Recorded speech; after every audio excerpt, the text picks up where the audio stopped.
స్పెయిన్లో ప్రజా తిరుగుబాటు పెరిగిపోయింది. వామపక్ష భావజాలిక ప్రభుత్వము విపక్షం మధ్యన మాటలు ప్రతి మాటలు మధ్య నడుస్తుంటే ఓపెన్ బార్డర్స్ అనేటప్పటికి ఇప్పుడు పెద్ద ఎత్తున ఆ దేశంలోకి వచ్చి పడుతున్న వాళ్ళతో పెద్ద సమస్యగా మారింది.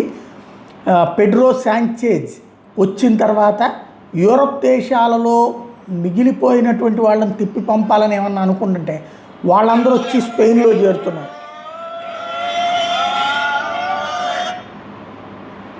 ఇది ఇప్పుడు పెద్ద సంచలనం సృష్టిస్తున్నటువంటి అంశం. ఇదిగో ఇట్లా వలసలు వచ్చేస్తున్నారు. వీళ్ళందరికీ ఎవరికైనా స్పెయిన్ ఫేసులు ఉన్నాయా, యూరప్ ఫేసులు ఉన్నాయా? ఆఫ్రికా దేశాల నుండి వచ్చి యూరప్ దేశాల్లో ఇప్పుడు ఎంటర్ కానివ్వకపోతుంటే ఇట్లా వీళ్ళందరినీ ఇప్పుడు స్పెయిన్ ప్రభుత్వం ఆహ్వానిస్తోంది. వీళ్ళు రేపొద్దున ఆ దేశంలో ఏం చేస్తారో ఎవరికి తెలియదు. అదే అక్కడ ప్రజలు తిరగబడుతున్నారు, నిలదీస్తున్నారు, పోరాడుతున్నారు.